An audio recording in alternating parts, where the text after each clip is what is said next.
मृत्यु भी एक सुरंग है। अगर घबराने गए, अगर इतने न घबरा गए कि बेहोश हो जाएं, और घबराहट में इतने दुखी और बेचैन न हो जाएं, जो छूट रहा है उसके कारण कि जो मिल रहा है वह दिखाई ही न पड़े। कई बार तुम्हारे हाथ से कंकड़ पत्थर छीने जाते हैं, लेकिन कंकड़ पत्थरों को तुमने हीरे समझा था। तुम उन्हें छोड़ते ही नहीं, तुम मुट्ठी बांधते हो, तुम सारी ताकत लगाते हो कोई छुड़ा न ले। लेकिन तुम्हें पता नहीं कि हीरे जवाहरात दिए जाने की तैयारी की जा रही है।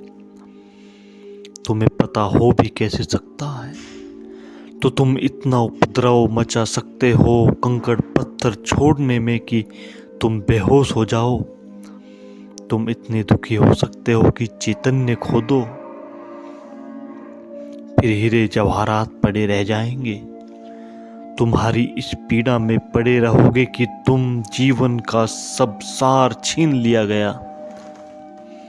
मृत्यु एक सुरंग है।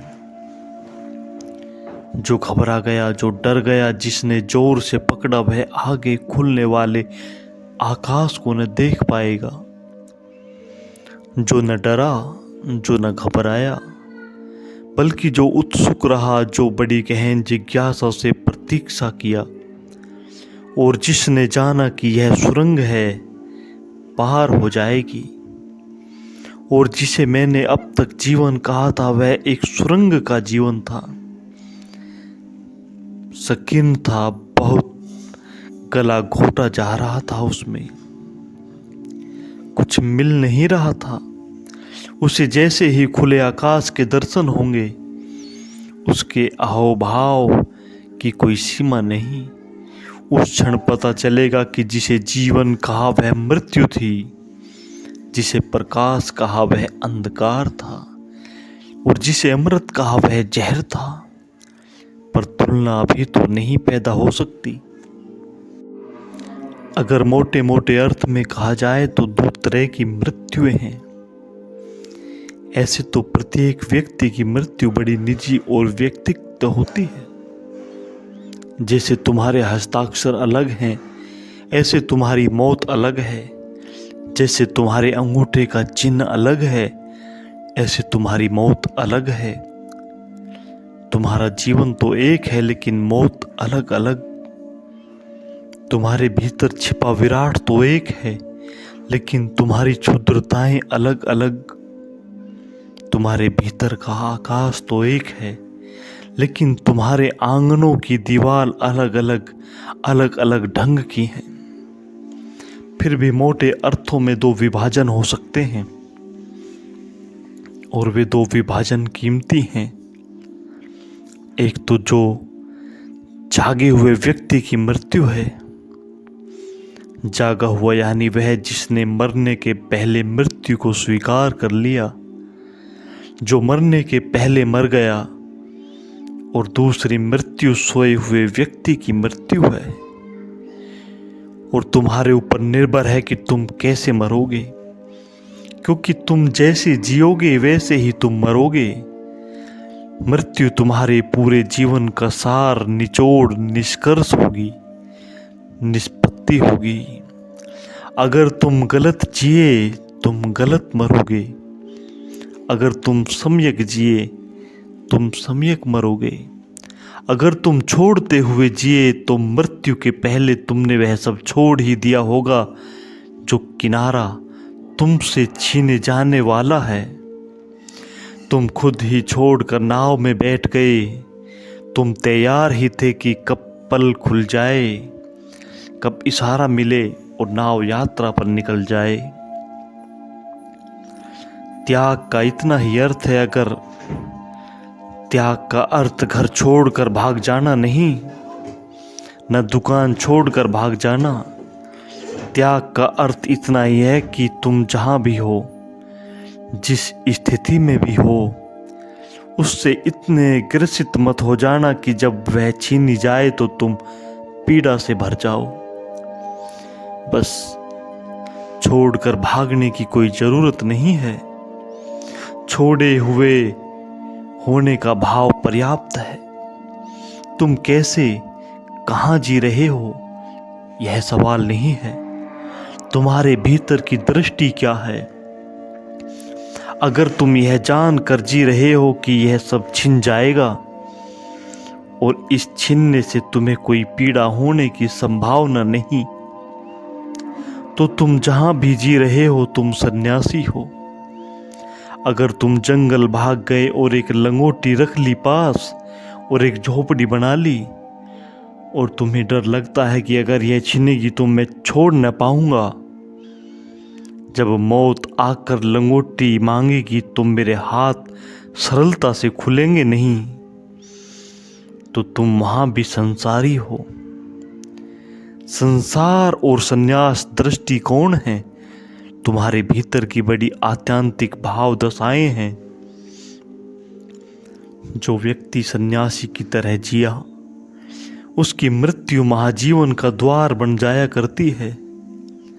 जो व्यक्ति संसारी की तरह जिया, उसकी मृत्यु सिर्फ जीवन का अंत तो हो जाता है, नए जीवन का आविर्भाव नहीं होता। पुराना दिया बुझ जाया करता है, नया सूरज नहीं उगता। जब जाना माना खो जाता है और अपरिचित का अवतरण नहीं होता, हाथ से कंकड़ पत्थर तो छूट जाया करते हैं जिन्हें हीरे जवाहरात समझा था, और हीरे जवाहरात हाथ में आते नहीं। इसीलिए मृत्यु ऐसे व्यक्ति की बड़ी विडंबना हो जाया करती है। ये दो मृत्यु ख्याल में रखें, शेख फरीद के वचन समझ में आ सकेंगे।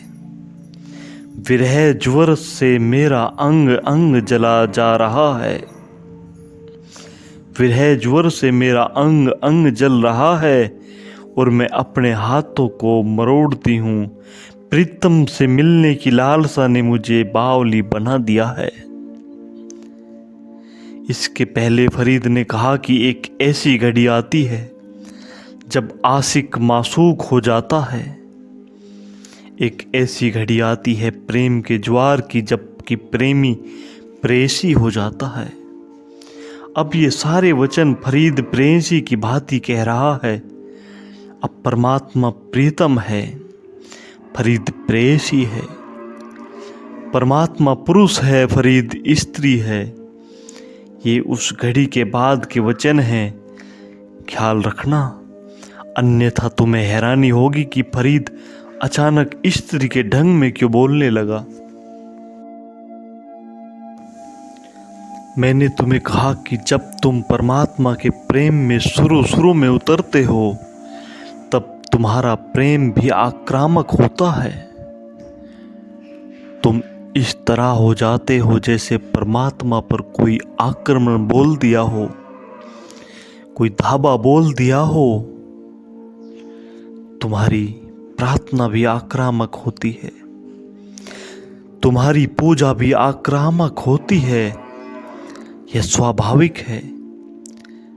लेकिन जैसे जैसे तुम्हें पूजा और प्रार्थना का आनंद मिलना शुरू होता है, और जैसे जैसे तुम्हें यह समझ में आता है कि मेरे आक्रमण का भाव ही मेरी पूजा की कमी है, मेरे आक्रमण का भाव ही मेरी प्रार्थना का दंश है, जैसे जैसे तुम्हें समझ में आता है कि आक्रमण के भाव के कारण ही मेरे पूजा के दिए से अंधेरा निकलता है, प्रकाश नहीं निकलता। आक्रमण के भाव के कारण मेरा अहंकार मजबूत बना है। पूजा होगी कैसे, फिर प्रार्थना होगी कैसे? मेरा अहंकार मुझे मंदिर के भीतर आने कैसे देगा? मंदिर के भीतर तो तभी प्रवेश होता है जब तुम अहंकार को वहीं रख आते हो जहां तुम जूते उतार आया करते हो, वहीं छोड़ आते हो अहंकार को। बंगाल में एक पुरानी बाउलों की कथा है कि एक व्यक्ति वृंदावन की यात्रा को गया। बाउल भक्तों के लिए वृंदावन परमात्मा का घर है, वह वैकुंठ है। यह सब छोड़ दिया इसने, सब त्याग कर दिया, क्योंकि उस परमात्मा के घर तक जाने में क्या ले जाया जा सकता है। परमात्मा के घर की यात्रा तो ऐसे है जैसे कोई पहाड़ पर चढ़ता है। जैसे जैसे ऊंचाई बढ़ती है वैसे वैसे बोझ कम करना पड़ता है, क्योंकि जितनी ऊंचाई बढ़ने लगती है उतना ज़्यादा बोझ मालूम होने लगता है। ऊंचाई पर चढ़ना हो तो बोझ कम करने जाना ही होता है। जब कोई गौरी शंकर के शिखर पर पहुंचता है तो सभी बोझ छूट जाता है, अकेला ही खड़ा होता है। तो वृंदावन आते आते उसने सब त्याग कर दिया, कुछ भी न बचा, सिर्फ एक जोड़ी कपड़ा रह गया पहना हुआ, और एक जोड़ी कपड़ा रह गया स्नान करके बदलने को।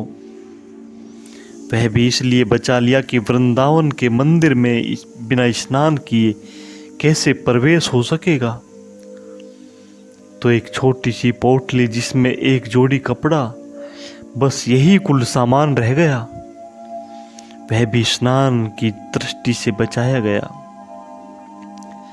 वह भी अपने कोई शरीर को सजाने का सवाल न था, लेकिन परमात्मा के मंदिर में बिना स्नान के कैसे प्रवेश करूंगा। वह द्वार पर खड़ा हो गया मंदिर के, लेकिन द्वारपालों ने दोनों हाथ से उसे द्वार पर रोक दिया और कहा, भीतर न जा सकोगे। भीतर तो वही जाता है जिसके पास कुछ भी ना हो। वह बाउल हंसने भी लगा और रोने भी लगा। वह हंसने लगा, उसने कहा, तुम भी पागल मालूम होते हो, मेरे पास क्या बचा है, एक पोटली है, इसमें एक जोड़ी कपड़ा है सिर्फ, और वह भी मेरे लिए नहीं, वह भी इसलिए कि मंदिर में बिना स्नान किए कैसे जा सकूंगा, और मेरे पास कुछ भी नहीं है। इसीलिए तुम्हारी बात पर हंसी भी आती है और तुम्हारी बात से रोना भी आता है। अगर तुमने भीतर न जाने दिया तो अब क्या होगा। इसी एक आशा से तो चलता रहा हूं आज तक। उस द्वारपाल ने कहा कि तुम्हारी पोटली में अगर कपड़े ही होते तो हम जाने देते। बड़ा सूक्ष्म अहंकार छिपा है, यह बिना स्नान किए तुम कैसे जाओगे।